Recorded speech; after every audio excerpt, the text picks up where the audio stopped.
My dad was born in Cardiff, Wales, and my mom was born in New York. Her family comes from Syria.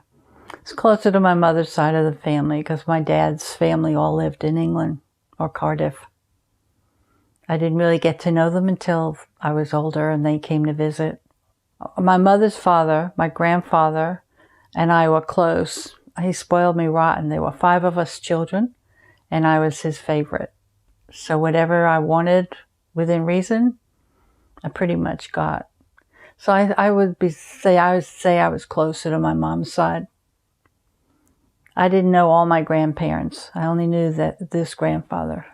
My mom was Syrian. She cooked the Arabic food. She spoke in Arabic with my grandfather and her friends. My dad was from Wales, and he really worked 2 or 3 jobs, so he was hardly home with us. My grandfather worked in the restaurant downstairs from where we lived, and when we moved to Brooklyn, and he helped the restaurant owner, and we would go downstairs and visit and play and have dinner once in a while and play in the backyard.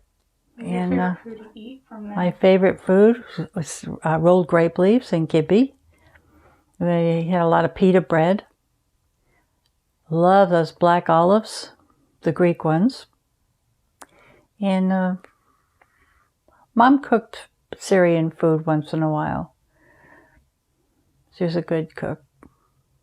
She didn't teach me much, but she was a good cook. And we would go ice skating at Rockefeller Center. Mom would take us and stand out in the cold, shivering. And when the World's Fair opened in 1964, I went to it quite a few times. It was fun. It was like a advanced Disney World. We were very happy. Mom and Dad were good parents. I have an older brother. I have a younger sister, and then I had 2 younger brothers. So there were 5 of us. And I was very close to my mom. She was my best friend. So we did stuff together. Growing up, we also always did stuff together. If I ever needed to go anywhere or do anything, she was right there with me. We would go to camp in the summer because they had friendly homes that would take the children in off the Brooklyn streets. I was lucky enough to go to Pennsylvania. I was lucky to go to Virginia and to camp up in Valhalla, New York. And we had a lot of fun.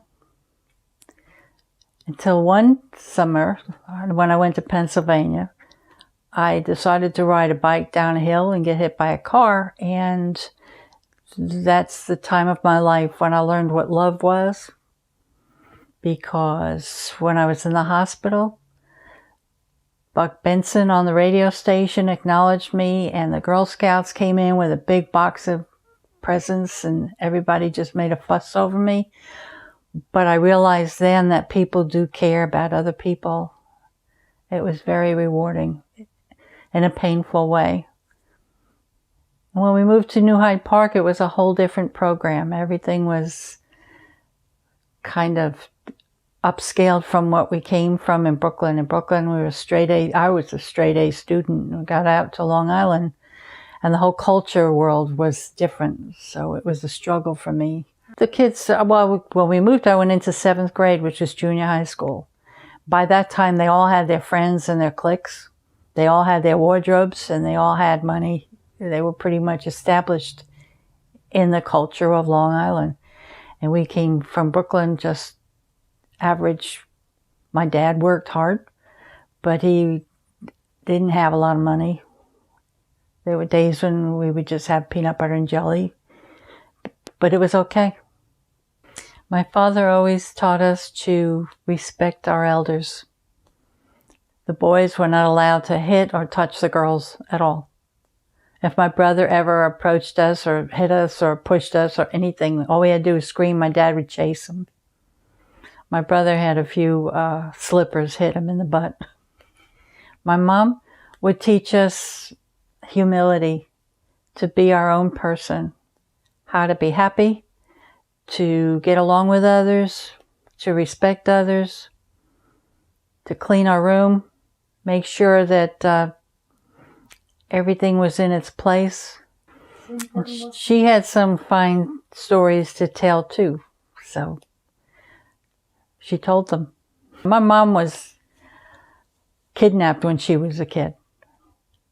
Her and her sister were kidnapped and taken to Syria. They were there for 8 years of their life, 5 or 8 years.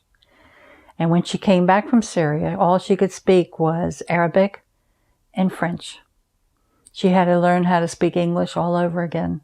She would tell the stories of going through the grapevines and climbing them, and the snakes, and all of the adventures that she had as a kid. They'd run through the grapevines barefoot. I don't think she even had a pair of shoes when she came home. My grandfather took her and her sister, Aunt Gladys, to Syria on the boat. His sister set it up. Why? I'm not sure I ever would know the reason.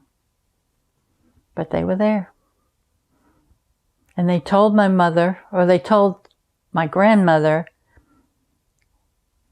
all kinds of stories, that the kids were dead, that they were gone, that she should just move on with her life. And it's horrifying. So any kidnapped person or any child that is abused or hurting needs to speak out and get help. Because it took my mom, like I said, 5 or 8 years to come back home. They were told a lie, so they didn't know the difference. They didn't go to somebody and say, hey, I don't belong here. They just accepted it because that was their dad. Moved out in 1976. We moved to Fort Lauderdale. So is that 43 years.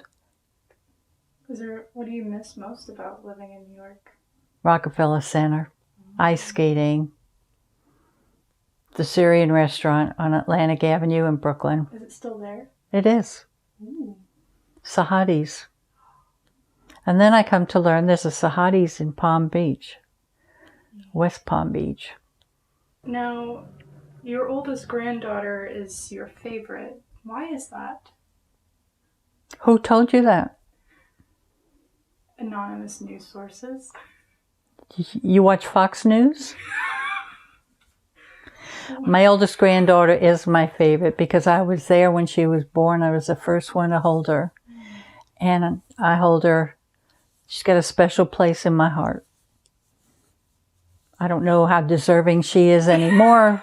She's a teenager. She's past the teenage stage. She's already a grown woman, and I know this is going to be edited out. Not staying in. We did a lot of things together. When we lived in St. Petersburg, Florida, it was the prime of her youth.